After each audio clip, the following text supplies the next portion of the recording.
Something wrong? To the man who loves art for its own sake, it is frequently in its least important and lowliest manifestations that the keenest pleasure is to be derived. Hmm? Oh, if you say so, Holmes.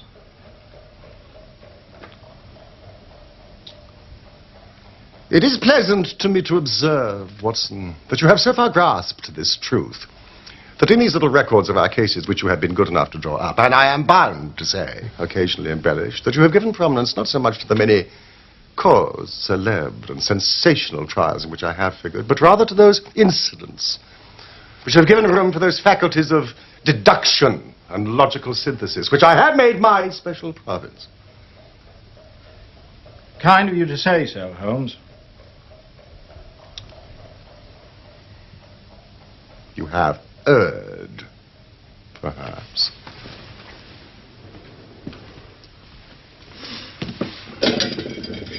You have erred.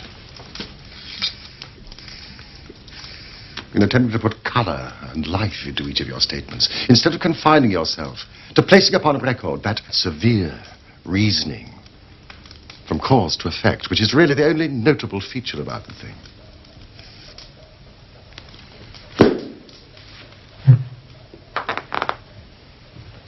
You are always in a disputatious mood when you choose that pipe. It seems to me that I've done you full justice in the matter. No. It is not selfishness and conceit. If I claim full justice for my art, it is because crime is common, logic is rare. Therefore, it is upon logic, rather than upon crime, that you should dwell. You have degraded what should have been a course of lectures into a series of tales. Really, Holmes, I hardly think my poor scribblings deserve that. They have, after all, made your name a household word. Oh, sure, my dear fellow. What do the public, the great and observant public, who can hardly tell a wheel by his tooth or a composite by his left thumb, care about the finer shades of analysis and deduction? But indeed, if you are trivial, I cannot blame you. The days of the great cases are past. Man, or at least criminal man, has lost all enterprise and originality. Oh, surely not. I fear so. As for my little practice, it seems to be degenerating into an agency for recovering lost lead pencils and giving advice to young ladies from boarding schools. My dear, dear friend, how can you say such a thing? I think I have touched bottom. Finally, however, this note I had this morning marks my 0 point, I fancy. Well, goodness, who is it from? Read it. Dear Mr. Holmes, I am very anxious to consult you as to whether I should or should not accept a situation which has been offered to me as a governess. I shall call at 10:30 tomorrow if I do not inconvenience you. Yours faithfully, Violet Hunter.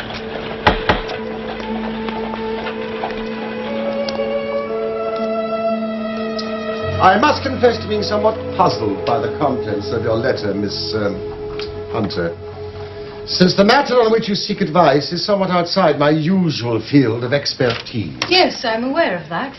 But you will excuse my troubling you, I'm sure, since I've recently had a very strange experience. Indeed.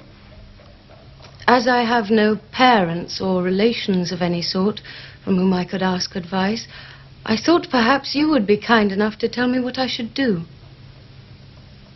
I shall be happy to serve you in any way I can. Pray, proceed. There's a well-known agency for governesses in the West End called Westerways. And I've lately been calling there about once a week in order to see whether anything has turned up which might suit me.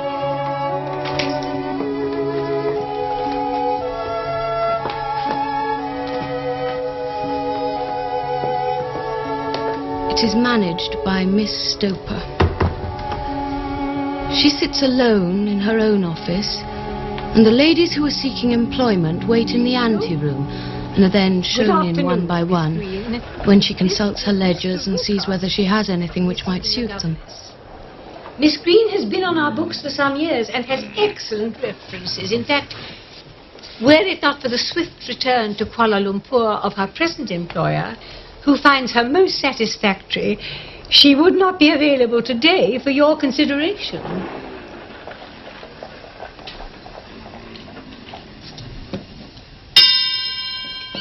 Thank you, Miss Green.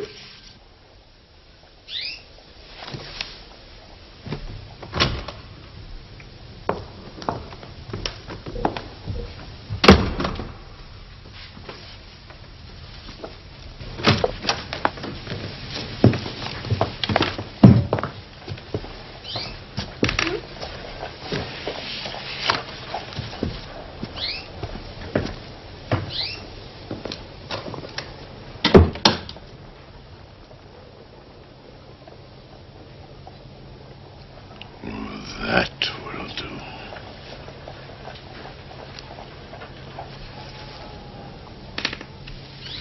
I could not ask for anything better. Oh, capital. Capital. Splendid. Please be seated, Miss Hunter. Now then, you're looking for a situation, miss. Yes, sir. As a governess. Yes, sir. And what salary do you ask? I had £4 a month in my last place with Colonel Spence Munro. He has given her an excellent reference, Mr. Rucastle. Oh, doubtless, doubtless. But £4 a month? If that seems too much... Too much? Oh, tut, sweating, rank sweating. How could anyone offer so pitiful a sum to a lady of such attraction and accomplishments? My accomplishments, sir, may be less than you imagine. A little French, a little German, music, drawing. Oh, tut, that is quite beside the question. The point is, have you or have you not the bearing and deportment of a lady? I mean, that is it in a nutshell. I would hope to have ladylike qualities, sir. If you have not, then you are not fitted for the rearing of a child whose background and qualities point to a brilliant future. And if you have, how could any gentleman ask you to condescend to accept anything under 3 figures? 3 figures, sir? Your salary with me, madam, would commence at £100 a year. I hardly know what to say. It has also been my custom to advance my young ladies a small portion of their salary beforehand, so that they might meet any little expenses of their journey and their wardrobe. Thank you, sir. May I ask where you live? Oh, Hampshire. Charming rural place, the Copper Beeches. 5 miles on the further side of Winchester. Oh, it is the most lovely country, my dear young lady. And the dearest old country house. And my duties, sir? I should be glad to know what they would be. 1 child. 1 dear little romper, just 6 years old. How charming. Oh, Miss Stoper. If you could only see him killing cockroaches with his slipper. 3 of them gone before you could wink. Very clever.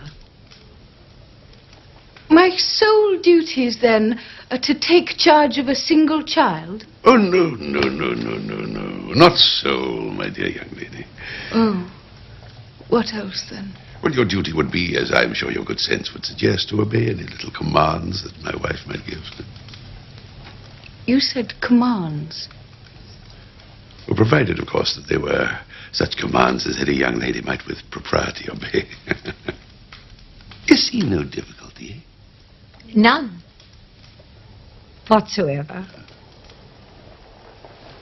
I should be happy to make myself useful. Quite so. In dress, for example. We're fatty people, you know, Miss Hunter. Fatty, but kind-hearted. And if you were asked to wear any dress that we might give you, you'd not object to our little whims, eh? Why, no. Or to sit here, or to sit there. And that'll not be offensive to you. No? or to cut your hair quite short before you come to us? Cut my hair. Quite short. Oh, I'm afraid that's quite impossible. And I'm afraid it is quite essential. Oh, it's a little fancy of my wife's. Latest fancies, my dear madam. Latest fancies must be consulted.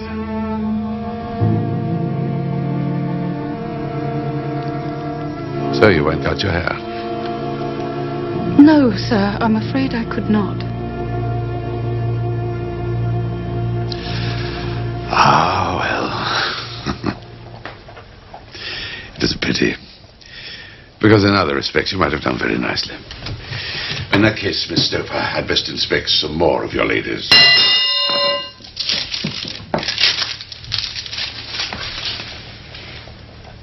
Miss Hunter, do you desire your name to be kept upon our books? If you please, Miss Stoper.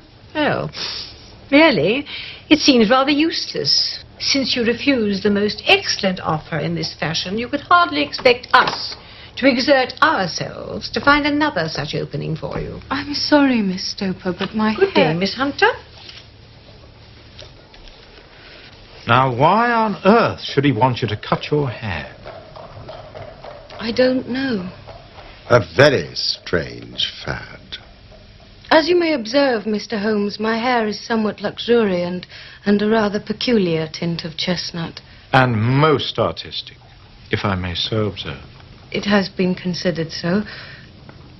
I simply couldn't think of sacrificing it in such an offhand manner. Well, I should think not, indeed. Oh, such was my feeling at the time.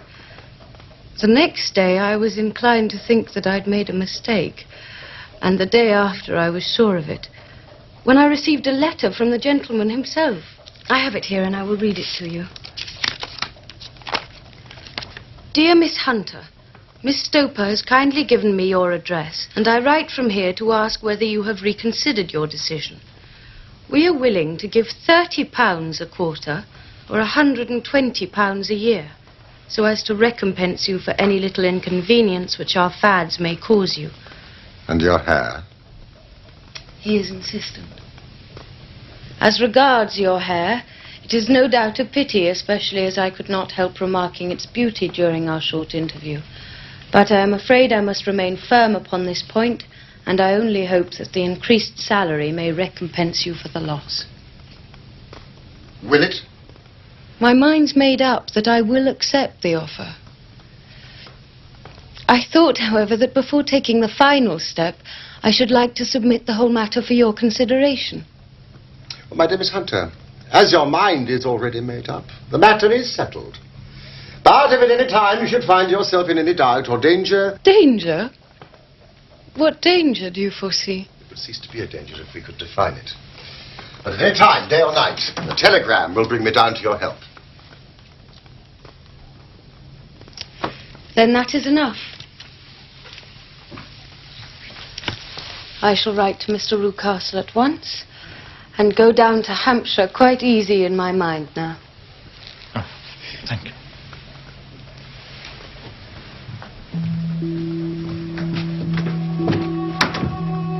Well, Holmes?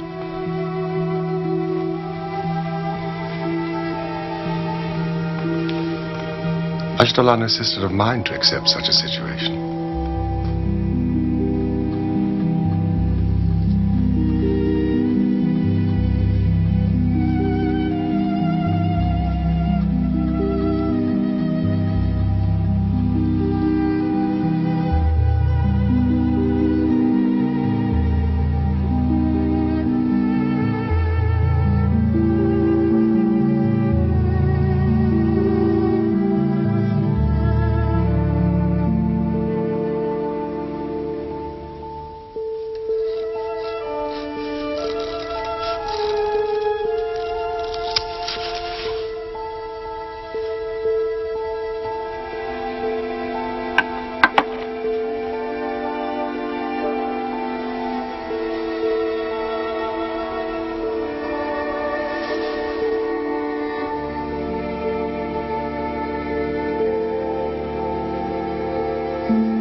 Toller. He likes to keep us secure. But you look apprehensive, Miss Hunter.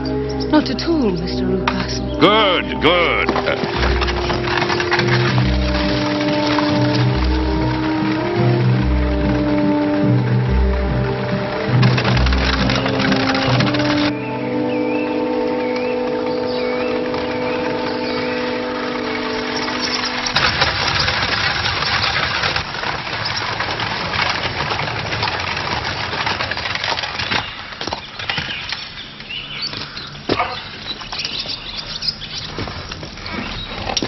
You must be Edward. I have looked forward to meeting you. Master Edward, this is your new governess, Miss Hunter. Oh, I see you have a present for Miss Hunter. Oh, well done. Good shot. Copper Beeches, Mr. Rucastle. Oh, dead, Miss Hunter. Mostly dead.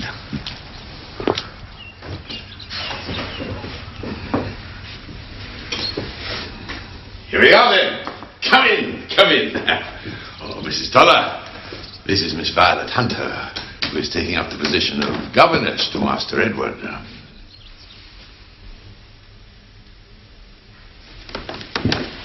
How do you do, Miss Hunter? Your room's all ready for you. Thank you. Come along now, Toller. Fetch the trunk. Oh, Miss Hunter, after you're refreshed from your journey, I'll take you on a tour of the Copper Beeches.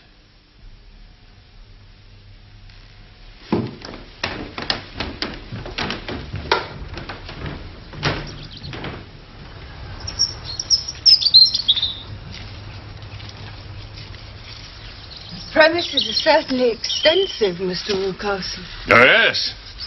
And extensive premises need protection. Look in here. Isn't he a beauty?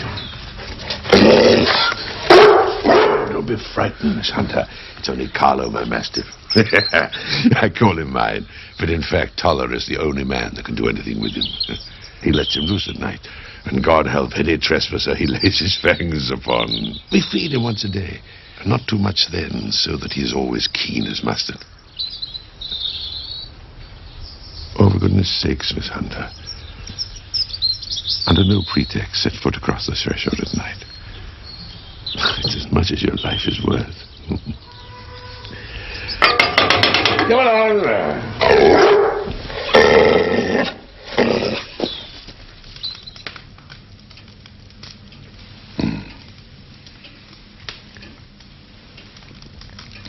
Mrs. Rucastle will be here shortly.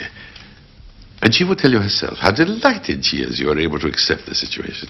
Your offer was a most generous one, sir. Though, well, I am still curious about the conditions. Our little fads and fancies, you mean? Yes. Oh, they're nothing at all. My wife is very fond of a particular shade of electric blue. And she would like you to wear such a dress indoors in the morning. But I do not have such a dress. Huh? But we have one. As to sitting here or there or amusing yourself in any matter indicated, well, that need cause you no inconvenience, need it? No.